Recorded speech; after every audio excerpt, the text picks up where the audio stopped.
আজি তোমালোকৰ কেইজনমান ছাত্ৰ মানে মেছেজত কৈ আছা যে পাঠ 8 নম্বৰ পাঠটো লাগে শ্ৰীমন্ত শংকৰদেৱ। শ্ৰীমন্ত শংকৰদেৱ যেটো কবিতা আছে তাৰ বিষয়ে মই তোমালোকক বুজাই দিও কবিতাটোত কিনো দিয়া আছে। শ্ৰীমন্ত শংকৰদেৱ কবিতাটোৰ কবি হৈছে যতীন্দ্ৰনাথ দুৱৰা আৰু তেওঁৰ জন্ম হৈছিল 1892 চনত শিৱসাগৰৰ দিখৌ নদীৰ পাৰত।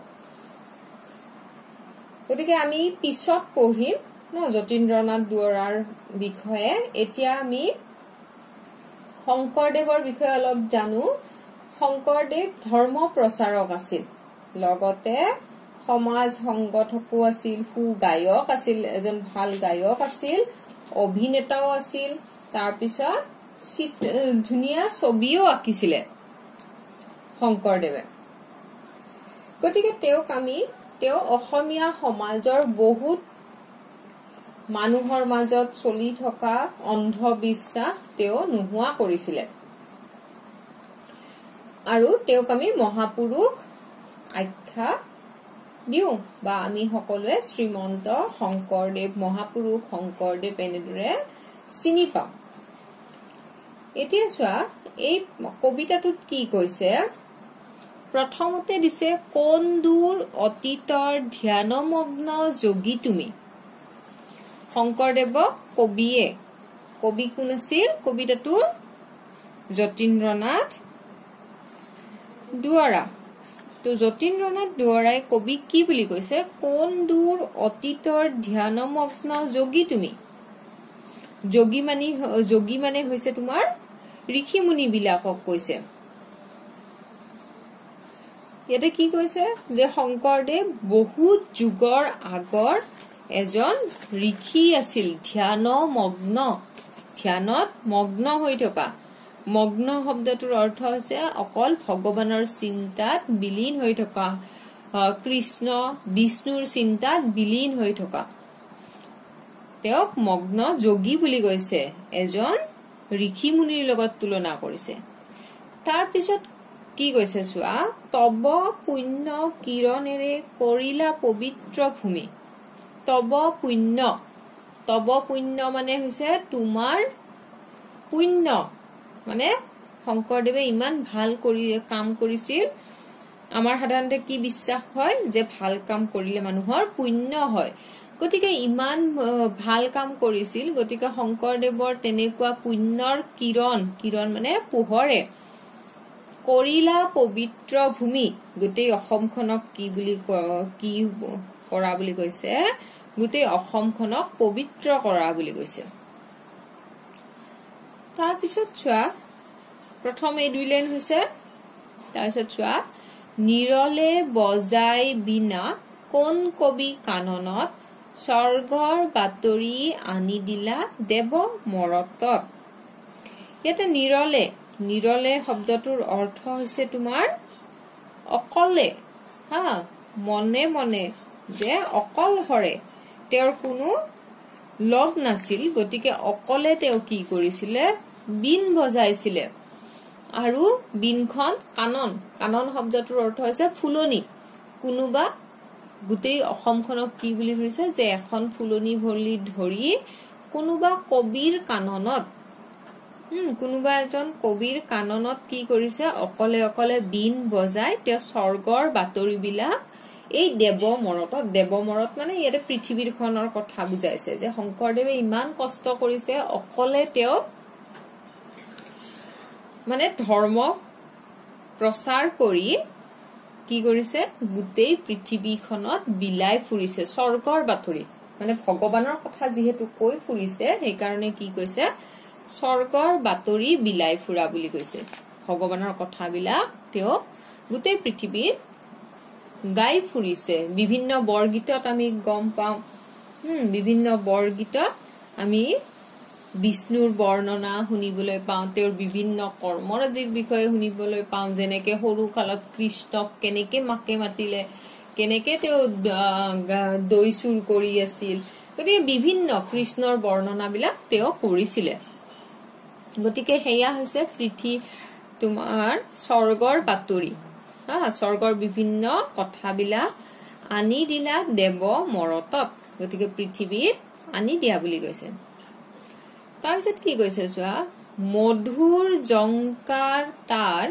গভীৰ উদাৰ সুৰে আজিও উঠিছে বাজি অসমৰ ঘৰে ঘৰে তেওঁ যে বিলাই ফুৰিছিলে বিভিন্ন কৃষ্ণৰ বতৰাবিলাক সেইবিলাকৰ মধুৰ জংকাৰ মধুৰ মানে হৈছে সুমধুৰ যাক আমাৰ শুনি মন ভাল লাগে জংকাৰ মানে হৈছে শব্দ তেনেকুৱা মধুৰ জংকাৰ বিলাক কি হৈছে তাৰ গভীৰ উদাৰ সুৰে তেওঁ কি কৰিছিল ধৰ্ম তেওঁ সকলো মানুহৰ মাজত সমানে ধৰ্মৰ প্ৰচাৰ কৰিছিল তেওঁ উচ্চ নিচ এনেকুৱা ভেদভাৱ তেওঁৰ নাছিল সেই কাৰণে উদাৰ বুলি কৈছে উদাৰ সুৰে আজিও উঠিছে বাজি অসমৰ ঘৰে ঘৰে আৰু তেনেকুৱা তেওঁ লিখি থৈ যোৱা বৰগীত বিলাক কি হৈছে আজিও অসমৰ ঘৰে ঘৰে বাজি আছে তাৰপিছত কি কৈছে চোৱা যি বিনৰ সুৰেৰে প্ৰেম মন্দাকিনী ধাৰা অসীম সাধনা বলে নমালা স্বৰ্গৰ পৰা আৰু তেওঁ কেনেকুৱা বিন বজোৱা বুলি কৈছে কেনেকুৱা বিনা বজাইছিলে বিন জানা নহয় আগতে মানুহে ব্যৱহাৰ কৰিছিল অলপ ভায়োলিনৰ নিচিনা তাক বিন বুলি কয় হা গতিকে কি কৈছে যি বিনৰ সুৰেৰে তেওঁ এনেকুৱা এখন বিনা বজাই ঘূৰি ফুৰিছিলে সৰস্বতীৰ হাততো আছে বিনখন গতিকে সেইখনৰ নিচিনাই যি বিনৰ সুৰেৰে প্ৰেম মন্দাকিনী ধাৰা মন্দাকিনী শব্দটোৰ অৰ্থ হৈছে তোমাৰ গংগা গংগা নদীৰ আন এটা নাম মন্দাকিনী গতিকে গংগা নদীত যেনেকে পানী বৈ থাকে তেনেকে তেওঁ সেই বিনখন বজাই বজাই তাৰ সুৰেৰে মানুহৰ মাজত কি কৰি ফুৰিছিল ধৰ্ম প্ৰচাৰ কৰি ফুৰিছিল আৰু মানুহৰ মাজত মানুহক একতাৰ বান্ধেৰে বান্ধিছিলে উচ্চ নিচ ভেদভাৱ নোহোৱা কৰি সকলোকে এডাল ৰছীৰে বান্ধিছিলে আৰু এইখিনি কৰিবলৈ তেওঁ কি কৰিলে অসীম সাধনা বলে নমালা স্বৰ্গৰ পৰা তেওঁ যেন ইমান কষ্ট কৰি গংগা নদী স্বৰ্গৰ পৰা নমাই তোমাৰ মৰতত মানে পৃথিৱীত বুৱাই দিলে তেওঁৰ প্ৰেমৰ বাণী ইয়াতে শংকৰদেৱে কৈছে কি মানে তেওঁৰ কষ্টৰ কথা কৈছে হা শংকৰদেৱে ইমান কষ্ট কৰিছে কৰি যেন যি মন্দাকিনী গংগা নদী তোমাৰ সৰগত বৈ আছিল সেই গংগা নদী তেওঁ বহুত কষ্ট কৰি পৃথিৱীত নমাই আনিলে আৰু মানুহৰ মাজত গংগা নদী বুৱাই কি কৰিলে প্ৰেমৰ সৃষ্টি কৰিলে তাৰপিছত চোৱা বোৱালা ভক্তিৰ সোঁত দিলা ধৰ্ম দিলা জ্ঞান দিলা ভাষা অসমক কৰিলা জীৱন দান ইয়াতে কি কৈছে যে অসমৰ মানুহখিনিৰ মাজত কি কৰিছে ভক্তিৰ সোঁত বোৱাইছে তাৰপিছত কি কৰিছে দিলা ধৰ্ম তেওঁ এশৰণ ধৰ্ম প্ৰচাৰ কৰিছিল আৰু মানুহক ধৰ্মৰ জ্ঞান দিছিলে তাৰপিছত কি হল তেওঁ বিভিন্ন নাটক ৰচনা কৰিছিলে বিভিন্ন বৰগীত লিখিছিলে সেই কাৰণে তেওঁ কি বুলি কৈছে অসমক যেন তেওঁ ভাষাও দান কৰিছে গতিকে মৰিব ধৰা এখন অসম দেশখনক তেওঁ কি কৰিছে যেন জীৱন দান কৰিছে ভক্তিৰ সোঁত বোৱাইছে ধৰ্মৰ জ্ঞান দিছে মানুহক তেওঁ বিভিন্ন তেওঁৰ ৰচনা শৈলীৰ মাজেৰে কি কৰিছে অসমখনক যেন ভাষা দিছে আৰু আমাৰ অসমীয়া ভাষাটো কি হৈছে বহুত উন্নত হৈ গৈছে সেইকাৰণে অসমখনক জীৱন দান দিয়া বুলি কৈছে তাৰপিছত চোৱা তোমাৰ জীৱনী দেৱ লিখে এনে সাধ্যকাৰ গোটেই অসম ভূমি বিস্তৃত জীৱনী যাৰ ইয়াতে কি কৈছে যে ইয়াতে কবিয়ে কি কৈছে যে শংকৰদেৱৰ যি জীৱনী তেওঁৰ জীৱন ইমান ব্যাপ্ত গোটেই অসমখনত বিয়পি আছে গতিকে তাক আমি অলপ কথাত বা অলপ ভাষাত লিখি শেষ কৰিব নোৱাৰো সেইকা কৈছে তোমাৰ জীৱনী দেৱ লিখে এনে সাধ্যকাৰ কাৰো লিখিবলৈ সাধ্য নাই শংকৰদেৱৰ জীৱনীৰ বিষয়ে গোটেই অসম ভূমি বিস্তৃত জীৱনী যাৰ গোটেই অসমখনতে বিস্তৃত শব্দটোৰ অৰ্থ হৈছে বিয়পি থকা গোটেই অসমখনত বিয়পি আছে শংকৰদেৱৰ জীৱনী তেওঁৰ কৰ্মৰাজি তেওঁ বিভিন্ন ঠাইত বিভিন্ন কৰ্ম কৰিছিলে বিভিন্ন সৃষ্টি কৰিছিলে গতিকে এইবিলাক নিখুঁতভাৱে অলপো বাদ নিদিয়াকে লিখা কোনো কবিৰ সাধ্য নাই বুলি কৈছে তাৰপিছত চোৱা অসমৰ ৰীতি নীতি অসমৰ সদাচাৰ অসমৰ ধৰ্মভাৱ অসমৰ ব্যৱহাৰ অসমৰ কি বুলি কৈছে অসমৰ ৰীতি নীতি মানে নিয়ম নীতি অসমৰ সদাচাৰ সদাচাৰ শব্দটোৰ অৰ্থ হৈছে সদ আচাৰ ব্যৱহাৰ মানে ভাল আচাৰ ব্যৱহাৰ তাৰপিছত কি কৈছে অসমৰ ধৰ্মভাৱ অসমৰ মানুহৰ ধৰ্মক লৈ যি চিন্তা তেনেকুৱা ধৰ্মভাৱ আৰু অসমৰ মানুহখিনিৰ ব্যৱহাৰ এই সকলোবিলাক অসমক কোনে দিয়া বুলি কৈছে শংকৰদেৱে দিছে সকলোকে তুমি দেৱ সজালা নতুন সাজে তেওঁ নিয়ম নীতি আচাৰ ব্যৱহাৰ ধৰ্মভাৱ এই সকলোবিলাক কি কৰিছে শংকৰদেৱে নতুন সাজত মানে নতুন ৰূপত সৃষ্টি কৰিছে হেকা কৈছে নতুন কাপোৰ যেন পিন্ধাই দিলে সজালা নতুন সাজে এই সকলোবিলাকক তেওঁ যেন নতুন কাপোৰ পিন্ধাই দিলে তোমাৰ গৰিমা গীতি হৃদয়ে হৃদয়ে বাজে গৰিমা হৈছে গৌৰৱ আমি শংকৰদেৱক লৈ আজিও গৌৰৱ কৰো আজিও যদি ভাৰতৰ যদি তুমি কৰবাত ফুৰিব যোৱা তাত দেখিবা সত্ৰীয়া নৃত্যৰ বিভিন্ন কাপোৰ পিন্ধি মূৰ্তি বনাই থৈছে তেনেকুৱা ধৰণৰ শংকৰদেৱৰ সৃষ্টি আমি আজিও বাহিৰত দেখা পাওঁ গতিকে তাক দেখিলে আমাৰ কি হয় গৌৰৱ হয় আৰু এই গৌৰৱ আমাৰ হৃদয়ে হৃদয়ে বাজে এজন মানুহৰ মনত নহয় প্ৰত্যেক মানুহৰ হৃদয়ত বাজি আছে বুলি কৈছে তাৰপিছত চোৱা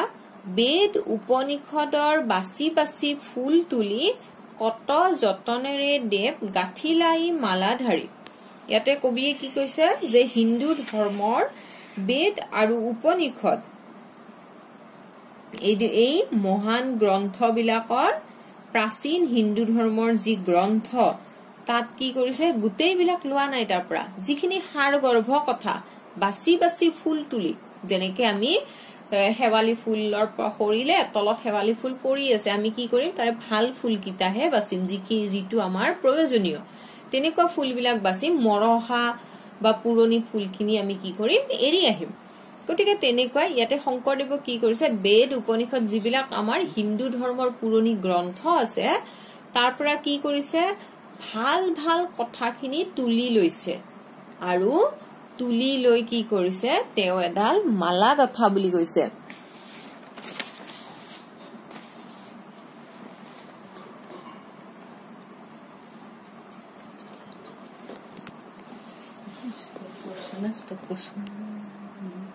তাৰপিছত চোৱা মালা কথা মানে তোমাৰ বেদ উপনিষদৰ মালাৰ কথা কোৱা বেদ উপনিষদৰ মূল কথাখিনি লৈ তোমাৰ ধৰ্মৰ বিভিন্ন ধৰ্মৰ মালা গাথা বুলি কৈছে যিখিনি মূল কথা সেই মূল কথাখিনি লৈ গতিকে যেন এডাল মালাহে গাঠিছে তেনেকে কৈছে তাৰপিছত চোৱা ক্ষুদ্ৰ স্বাৰ্থ ভিন ভাৱ আঁতৰাই সৰু বৰ পিন্ধালা ধৰ্মৰ মালা সকলোকে আদৰৰ এতে কি কৈছে ক্ষুদ্ৰ স্বাৰ্থ ক্ষুদ্ৰ মানে হৈছে সৰু সৰু স্বাৰ্থ আমাৰ যিবিলাক স্বাৰ্থ থাকে আৰু কি কৈছে ভিন ভাৱ আঁতৰাই এই মই কলো ন উচ্চ নিচ এইবিলাক মনৰ ভাৱ আঁতৰাই সৰু বৰ অকল ডাঙৰকে নহয় সৰু বৰ সকলো মানুহকে সৰু বৰ মানে হৈছে ডাঙৰ সৰু মানে তো গমে বেছা সৰু তাৰপিছত কৈছে পিন্ধালা ধৰ্মৰ মালা সকলোকে আদৰৰ আৰু তেওঁ যিডাল বেদ উপনিষদৰ মূল কথাখিনি লৈ তেওঁ যিডাল মালা গাঠিছিলে সেই মালাডালত কি কৰিলে সকলোকে পিন্ধাই দিছে বুলি কৈছে মানে সমান ভাৱত বুজি পাইছেনে কোনো উচ্চ সৰু বৰ মানে ইয়াতে উচ্চ নিচ এনেকুৱা ভাৱ নাই সকলো সমান তেনেকুৱা হবত সকলোকে তেওঁ মৰমৰ এডাল এনাজৰিৰে বান্ধিছে ৰছী এডালে যেন বান্ধিছে তাৰপিছত চোৱা জ্ঞানী ভক্ত ভক্ত কৰ্মবীৰ অসম ৰত্ন তুমি তেওঁক যথেষ্ট শংকৰদেৱ জ্ঞানী আছিল সেইকাৰণে কৈছে জ্ঞানী ভক্ত শ্ৰীকৃষ্ণৰ ভক্ত আছিল কৰ্মবীৰ কৰ্মবীৰ কৰ্মত পটু অসমৰ ৰত্ন তুমি আৰু কি কৈছে অসমৰ এটা মূল্যবান ৰত্ন বুলি কৈছে হীৰা বুলি কৈছে দামী ৰত্ন অশেষ যতনে দেৱ সজালা জনম ভূমি আৰু তেওঁ অসমখনক কি কৰিছে বহুত কষ্ট কৰি তেওঁ জন্মভূমিখনক নতুন ৰূপত সজাইছে তোমাৰ সাজকে পিন্ধি জননীয়ে উলাহত নিজকে চিনাকি দিয়ে হাঁহি হাঁহি জগতত আৰু ইয়াতে কি কৈছে যে শংকৰদেৱে যি কাপোৰ পিন্ধালে যে আমাক শংকৰদেৱে ৰীতি নীতি নিয়ম ধৰ্ম এইবিলাকৰ বিষয়ে শংকৰদেৱে আমাক যিখিনি শিকালে বা সমাজত আমি শংকৰদেৱৰ বৰগীত লৈ হওক তেওঁক এশৰণ ধৰ্ম লৈ হওক শংকৰদেৱৰ সত্ৰীয়া নৃত্যকে লৈ এই সকলোবিলাক লৈ আমি কি কৰে অসমখনে জননীয়ে তেওঁক আমি বাহিৰৰ জগতখনত কি কৰো নিজকে চিনাকি দিও কেনেকে হাঁহি হাঁহি নিজকে আমি বেলেগৰ আগত চিনাকি দিও গতিকে এই কবিতাটিৰ কবি হৈছে যতীন্দ্ৰনাথ দুৱৰা তোমালোকে এইখিনি কবিতাটো মই বুজাই দিলো বাকি প্ৰশ্ন উত্তৰখিনি মই নেক্সট ভিডিঅ'ত দিম ঠিক আছে